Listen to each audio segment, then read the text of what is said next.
Welcome to the A-Dub Club, a podcast about sci-fi, fantasy, technology, pop culture, the internet, and general nerdery. There are three things that are important to know. One, we occasionally use swear words, but try to stay in the range of PG-13, or at least the kind of R that cool parents are fine with. Two, we may talk spoilers. In this particular episode, though, we primarily discuss YouTube and online video in general, so I guess be warned.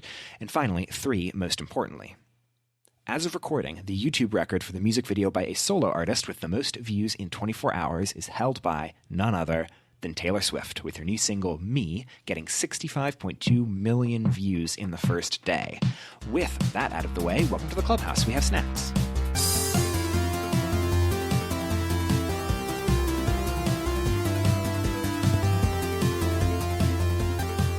Welcome to the A-Dub Club. I'm Andrew Whipple. And I'm Alex Wade. And it's such a nice day out today. It's wonderful. Spring has finally sprung. Yeah, I'm very happy about it. It's it's good. Unfortunately, it means I have to buy a new air conditioner because mine's trash. But you know what? It's gonna be great. I have AC in the new apartment that I am moving to in a month, which is great. But it also means I need to figure out what to do with the air conditioner that I bought last year. Give it to me. I'm not gonna mail you an air conditioner. Oh, come on! It's only like $100 maybe. How much would it cost to mail an air conditioner from Chicago to New York? Anyway, today's episode is about package pricing. Yes. Welcome to the A-Dub Club. We're having our hard pivot into sponsored content for Stamps.com. But our question today that we are going to discuss is YouTube a genre? Ooh. Think about that one, why don't you? Yeah. In this question, we're going to try to explore just kind of general YouTube and how it's different than, the normal run-of-the-mill TV or movies or something. Yeah. So I guess maybe to take a step back, the thing that got me thinking about this as a question and this as an idea in the last couple of months, I've been watching a lot of videos from the YouTuber Contrapoints, which is a wonderful, wonderful channel that I 1,000% recommend to anyone. But she does leftist political philosophy videos, talking about things like the philosophy of climate change and extinction of the species, and about the philosophy of gender and the philosophy of the alt-right and stuff like that. But unlike what you would see in a lot of the other sort of leftist YouTube sphere, which I actually didn't know about until I found ContraPoints, and then she wears big, bold, bright costumes and has crazy lighting and elaborate sets and plays multiple characters who are in dialogue and argue against each other, and makes a lot of off-color jokes, and it's a very it's weird, I guess, but it works. And that sort of got me thinking more about this is the kind of fucking banana shit you would not see in any other media form, but you do see it on YouTube, 30-minute leftist philosophical videos where you have a woman dressed up in insane Victorian costumes arguing with a woman dressed up, the same woman, but dressed up as a cat. And it works. And that, I don't know, that got me thinking about why does it work? What does it mean that this fits in so well with YouTube and feels like a YouTube video? And I don't know. So a lot of thoughts swirl off of the existence of ContraPoints as a successful YouTuber. Yeah, just the kind of general feeling of does this feel like? I feel like that's kind of central to this whole topic of does it feel like a YouTube video? Is a fascinating, I think, concept. Because imagine YouTube videos from where did YouTube videos start from? YouTube was founded, I think, in 2006, and I think it got bought by Google in 2007. Yeah, or maybe it was 05, 06.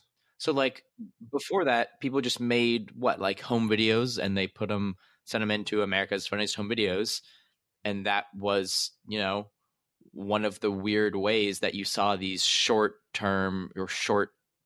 little pieces, or you had prank shows Pranked, or different things like that were sketch comedy or weird, crazy shit that you just don't really have a descriptor for, that could never run on, that could never be like put in front of a producer and said, hey, I want to make this. And they'd be like, the hell are you talking about? These are two sock puppets like having sex. That's weird.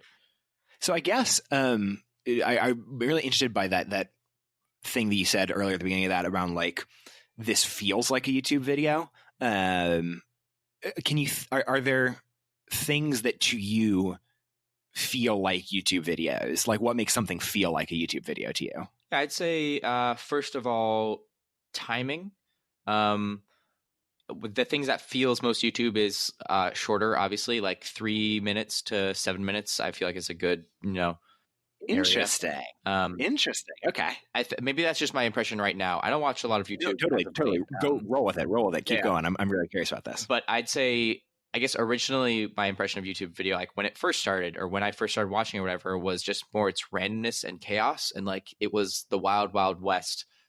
It was like E-Bombs World or Newgrounds or Homestar Runner, whereas this weird internet thing, I guess that's what it is. It doesn't feel like a YouTube video. It feels like an internet video. Because like E-Bombs World or Newgrounds or all those things I mentioned, Homestar Runner, those things all feel quote unquote like a YouTube video. But that's not the word I want to use, because I guess YouTube has just replaced my common vocabulary for a video online, right? So I'd say kind of this random nature to it is crucial to a YouTube video. Experimental, trying to break boundaries. Usually that's what it used to be. Now YouTube videos, there's a sense of like, I get my biggest impression of YouTube video is kind of like a personality. Like, I don't know, Logan Paul, or these people who are famous because they're famous and that's how they make their money. And they make 10-minute long YouTube videos about their lives and about doing crazy, weird shit. And it's just kind of its own social media platform to some extent. And then there's still like classic amazing stuff that's like CGP Grey, which has been, a staple for years of YouTube, or other things like that of Kyrgyzstan, or other these educational things, or people who've been around forever. Yeah. Oh, I have so many different like spider webs of directions that I want to follow. That's the issue with YouTube. It's so many different things. Okay, I'm going to put a pin in one thing that I want to get back to, but to start off with, so I'm really curious about that, like, distinction between YouTube and or online video back then versus the YouTube of now. And actually, now that I think, so to your point, what you were talking about earlier, you did mention that like length is one thing that comes to mind, of like a YouTube video to you feels like 7 minutes thereabouts. Yeah. I think that is interesting to me, because I feel like that's something that's changed a lot since the early days of YouTube versus now. That like, again, Contrapoints, her videos are 30 to 45 minutes long. And she's a very successful YouTuber. Most like Logan and Jake Paul videos and most vlogs that you see now are like 10 to 12 minutes. Yeah. You'll see even like Tonight Show videos that are like 7 to 10 minutes. So I think something about, I guess, videos getting longer over time.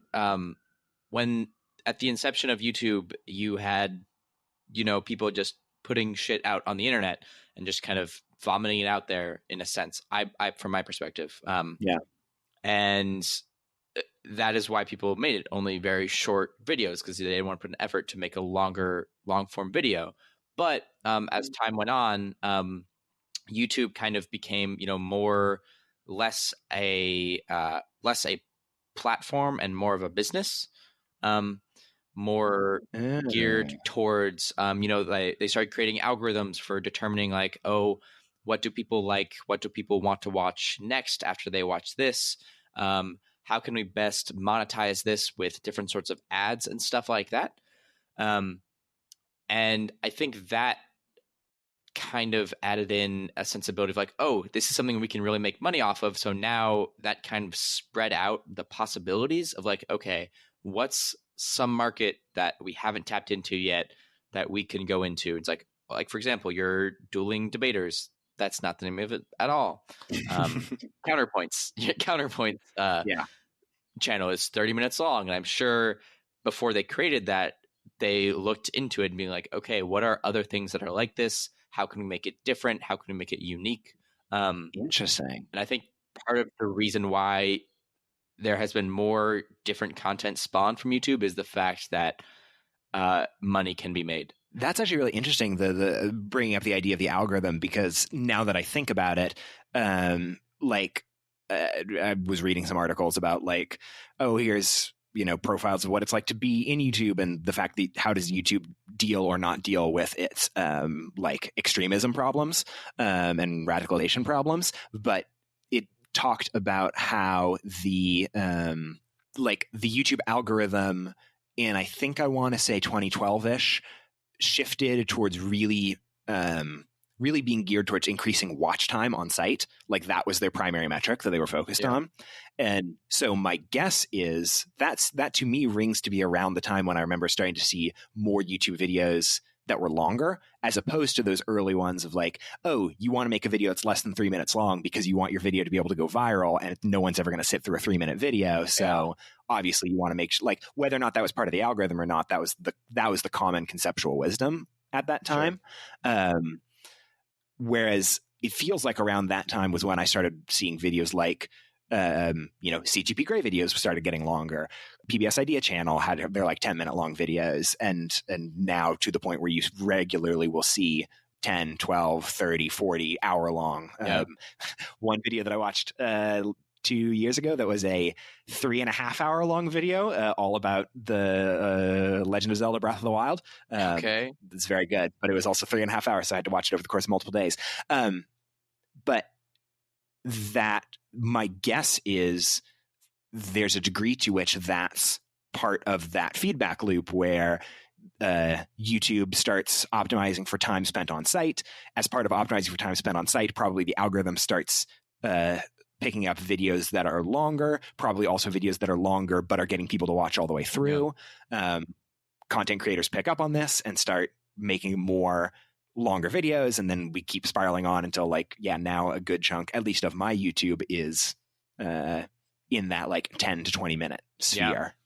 I mean, I also just kind of branch off of just the algorithm itself and like this concept of YouTube as trying to make money versus trying to have cool content, if that makes sense. Like, yes, obviously better content helps make more money. What I'm trying to say is that in the original Wild Wild West of YouTube, you had originality beyond anything you could possibly imagine. Like, ideas came from nowhere, versus now it's a very clear, like, okay, I have a high production, company who is making a YouTube video. Like, let's do marketing and research and trying to figure out what we're going to be doing here. Kind of like the movie industry and stuff like that. And yes, of course, there are new good movies and there is new good content on YouTube. But I think the concept of like, oh, we have money now changes things for the worse. Yeah, I could see that. It reminds me of a talk Dan Harmon gave at XOXO back in like 2013, I want to say, all about how money ruins everything in art, which it's fun. It's a fun little video. I like that you bring it back towards thinking about the algorithm more broadly and thinking about the algorithm then in terms of like, how can we be able to make more money? And if we're going to invest more in YouTube, how can we make sure that we're doing things that will get us the most bang for a buck? But even taking a further step back into thinking about the algorithm, I wonder if there's an argument to be made that the YouTube algorithm is the single most influential force on what the stylistic conventions and the artistic conventions that YouTube videos have at any given point in time. Yeah. I mean, because if you're making something for money and this is the thing that determines how much money you're going to be making, then yeah, absolutely. It is the factor that is like, okay, let's try to figure out how to game this system so that we can, get our video on the suggested next video for us to watch, you know?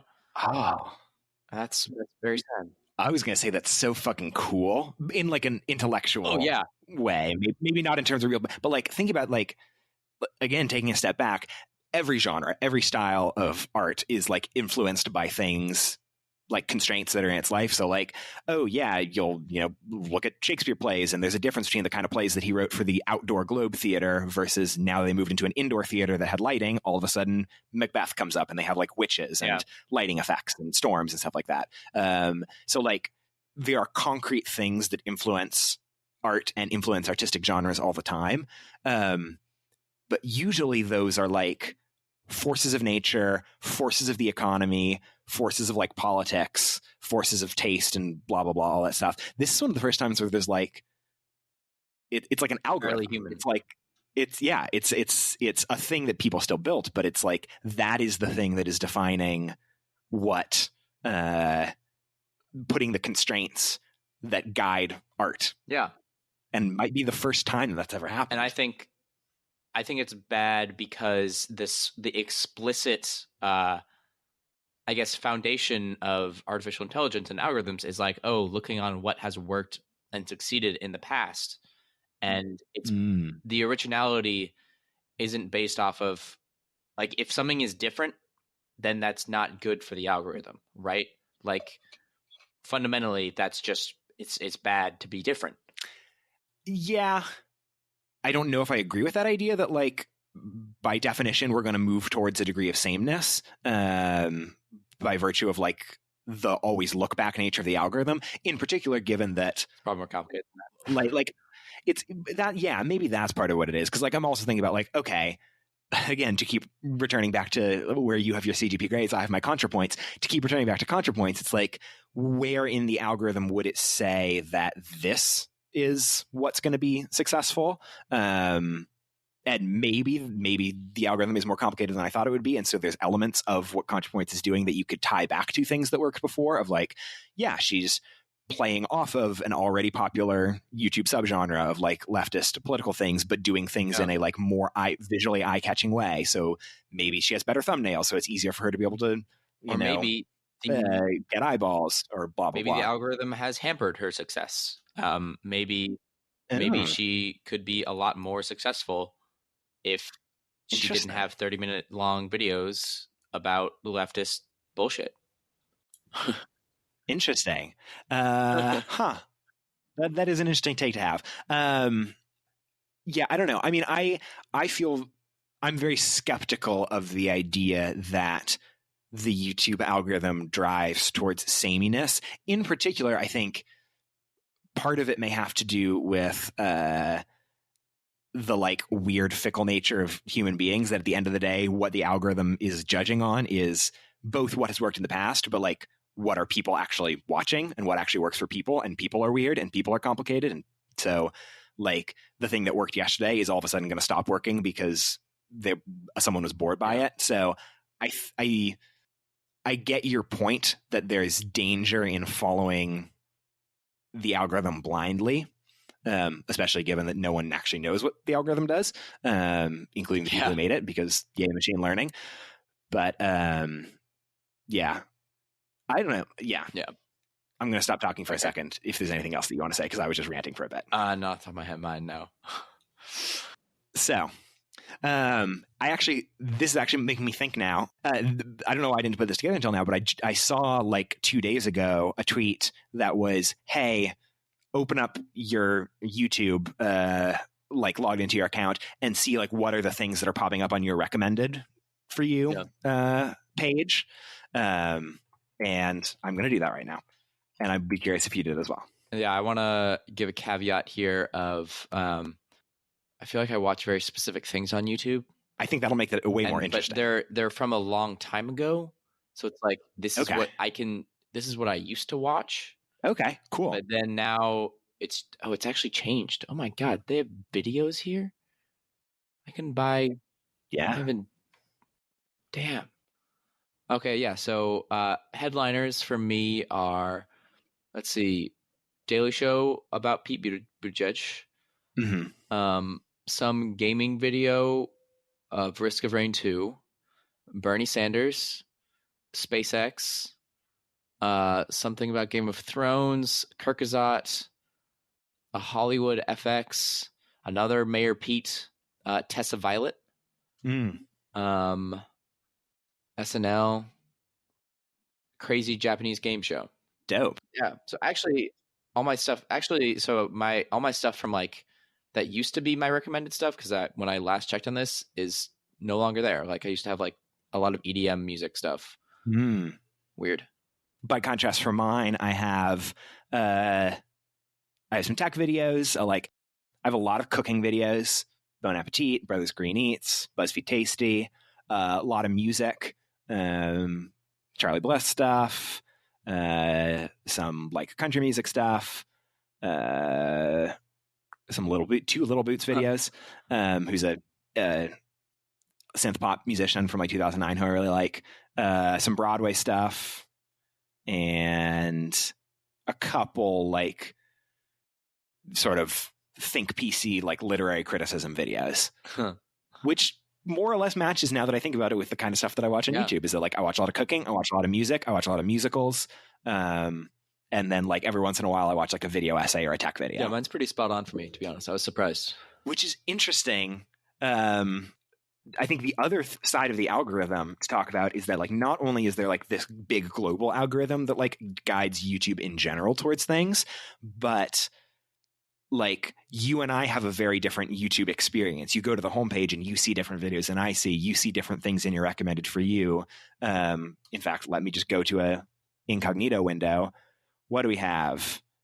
Broken Galaxy Fold phones from MKBHD, a Taco Bell video, Britain's Got Talent, Conan video, a bunch of cat videos, some news, some movie trailers.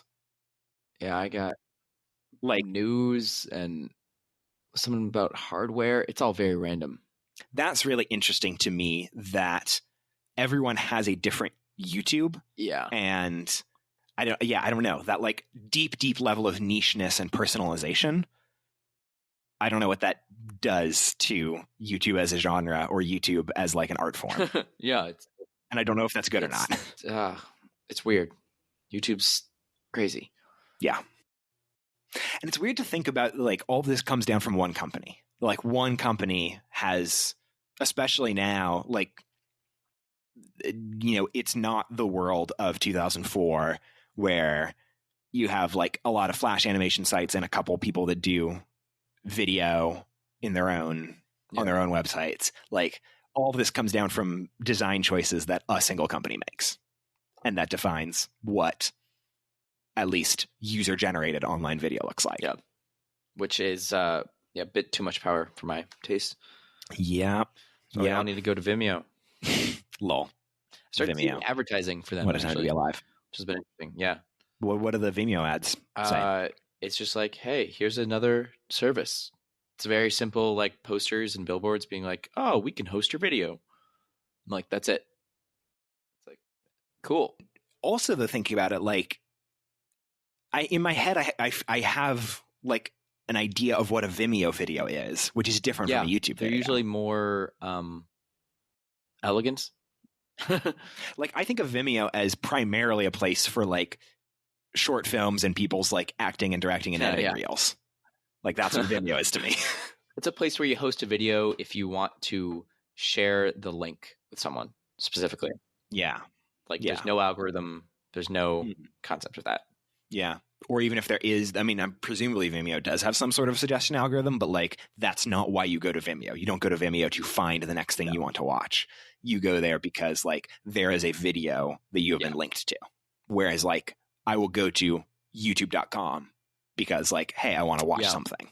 And then we'll like pick something off of my recommendations or off my subscription list. That's kind of what I guess a big issue of like just the generalness of YouTube in general. I think the concept of Vimeo is good, and we used to have curators, you know? And now there's this big push of getting content that is no longer curated by humans and is, you know, artificially intelligence curated. That I think has its ups and downs. it's still trying to work it out. But I think for now, there needs to be a bigger push. Dive into that a little more. Like what do you see as the ups and the downs? Okay.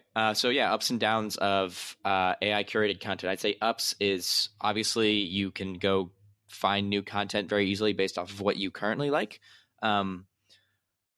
But I'd say downs of that is, how do I describe it? I have no idea what I'm trying to say. How about this? Do you have any ideas on ups and downs of AI curated content? I mean, I think for me, I don't see any downsides to it in the like good version, if that makes sense. Like, I don't have any problems or concerns with YouTube or other recommendation algorithms gearing towards pointing me towards the things that like I think that I will like more. I don't mind the fact that I don't see any downside with the fact that my YouTube recommended page has like pretty much spot on exactly the kind of stuff that I would be interested in watching, or at least would be interested in watching now based on the trends of YouTube things that I've been watching over the last like 2 months. I think the problems that I see come from like on the margins. Like, it's a difference between, I don't have any problem with like increasing levels of radicalization in terms of which Charlie Bliss music video and live performance that I watch. Like, it's never going to go bad from there. The problem comes from like, oh, I'm going to watch one video about like responding to Jordan Peterson, which then means that all my suggestions are going to become Jordan Peterson videos. And then I start watching Jordan Peterson, and then it turns into Ben Shapiro, and then I watch Ben Shapiro, and it turns into like Milo, and then I watch Milo, and it turns into like fucking crazy far right Gamergate nonsense. Like that. Like, the problems are, to me, and maybe this is a naive view, but the problems to me are isolated to like specific types of things that can radicalize you in like really dangerous directions. It's not the recommendation path that is the problem. It's the fact that it's being applied to a dangerous area, an area that needs more nuance. But maybe that's a naive view that like, yeah, my YouTube means I'm going to be watching more extreme versions of recipe videos, more extreme versions of John Oliver videos. So like, yeah, maybe it's just that I'm in a different sphere and I'm taking a naive view to it. I got one of ups of, in terms of for art and not really like radicalization, of you can find other popular things that you might also like, explicitly popular. Yeah. Downside of that is, well, you're not gonna be discovering hidden gems that exist out there. Versus if I was a curator of art, let's say your job was to be YouTube curator or whatever, right? And people could subscribe to you being like, I like what this guy watches. He can recommend me stuff. If I go and watch something that has 2K views and be like, hey, this is something really awesome that I discovered, show it around, right? And the theory of the AI algorithm is like, oh, that won't have 2K views. It'll get more views because it's good, right? Versus I just don't trust that concept of like, this thing will be good because, or this thing will get its views if it's good. I don't trust the algorithm to determine that. Yeah, I think I 100% in agreement with you on the like on that side. I would say though, my personal YouTube experience at least has been almost the opposite of, it's more likely for me that there's something super popular that because I watch so much YouTube and my recommendations keep narrowing in on the things that I'm interested in, it's more likely that I'll be in a situation where I miss something super popular and am being suggested a like video that only has 1,000 views but is exactly within my niche. I've had more experiences of that than the opposite. Although that being said, like, I don't know how many small videos I've missed because I've missed them. So YouTube's fucking weird, y'all. Title. Yeah. I do like YouTube though. I watch more YouTube than I do TV. I mean, I used to watch more YouTube than I watch TV. Not anymore though. For me, when I stopped really watching YouTube, first off, I never watched any recommended stuff. I only ever watched subscriptions. And then my goal would be to like, okay, I need to clear out my subscriptions, right? And then I started subscribing to too many things and be like, oh my God, I have too many things that I need to watch. And that's just kind of when it stopped, because I was like, there's too much to keep up with, and I'm just doing this because I need to keep up, and I don't need to do that. This is a weird role reversal, because like back in the day when I'm hesitant to say this out loud because that means someone might go and search for it, but when this used to be a YouTube show before it was a podcast, like it was a YouTube show because you watched a lot of YouTube and I didn't really at that point in time. It's changed. It's changed, man. So I don't think we've done this in the last episode, or maybe we did. I don't know. I don't remember. But lightning round question. Not the lightning round question of is YouTube a genre? Because I think like, no, there's not really anything that holds any single thing that holds all of YouTube together anymore. But what did come up from this conversation is that like, as much as it could be considered a genre or an art form, the algorithm is like the primary thing that drives it. So lightning round question, is the algorithm good for YouTube as an art form? I'd say no, because anything that is centered around money and trying to making art that is centered around money is not good for the art form. See, that's great, because that makes it like, I love when we have the same assessment of the situation, but come to different conclusions for it. So mine is, yes, it is good. Well, radicalization aside, yes, it is good. For the exact same reason that like, I'm actually very interested in how like commerce influences art. And I think like that is a cool constraint that neat art can come out of. So yeah. Fucking sell out. Yep. Rolling in my millions from this podcast. Yeah. When we get our millions from this podcast, like we're screwed because we're going to sell out in a heartbeat. 100%. If anyone wants to give me, real talk, how much money would it take if someone were to offer you money, say like, you can never again do another episode of this podcast? What is the dollar amount? What is the dollar amount that would let you do that? Oh God. Wait. Let's both say it at the same time, but like I'm gonna take a second to think about. Yeah, I need to think about that too. Okay. I think I got it. Yeah. Okay. Ready? Yeah. 3, 2, 1. $500,000. Oof. Wildly different. Yeah. Wow. You're a cheap buyout. I am. That's okay. Yeah. That's okay. $500,000? Yeah, $500,000. No, the reason why is because anything like that is the level that it would be like, life, like 100% life changing amount of money. Anything less than that, I feel like would be super, super, super fucking great. But like, there's a world in which like, whatever, I'd be height of privilege to be able to do this, but like, I'd be fine up to that point. But like, it was like, $500,000. Oh shit. Yeah, I could like, yeah. Yeah. I feel like I'd take $1,000 and then I'd regret it. Yeah. But like, I'd probably still do it. That's okay. We could just find like You Make Me Watch Avatar podcast. You can find us on YouTube, but I'm not going to tell you how. But you can find us on Apple Podcasts. You can find us on Google Podcasts. You can find us on Spotify. We are the ADub Club in all of those places. You can find us at our website, which is the adub.club. That's THEADUB.CLUB. There you can also find our topics guide, which is the page that has all the different, like a whole list of different things we've talked about. And you click on that and you see all the different episodes that talk about whatever that thing is that you've selected. You can find us on Twitter at the AW Club. That's THEAWCLUB. And you can email us if you have any questions that you want us to talk about, if you have any feedback, if you just want to yell at us, at theawclub@gmail.com. That's THEAWCLUB@gmail.com. And I think that is all of the bullshit that I talk about at the end of the episodes. If anyone wants to give us $500,000, yeah, you can buy out this podcast. You can buy my silence. For $500,000. And I think that's it.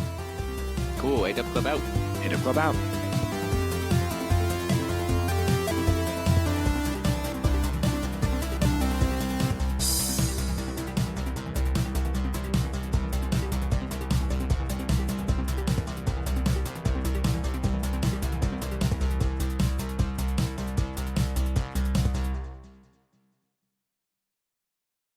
God. Remember when we used to do a YouTube show? What were the genre conventions of our bad YouTube show? Panel format. Yeah. Be blazed out of our mind. I wish. That would have been fun. Yeah, that would have been great. That was a good time. Maybe it probably would be a little bit more watchable. Yeah. I say that like I haven't watched them in like 4 years, so who knows? Maybe they're not bad, but God. I have very little hope of that being the case. Yeah.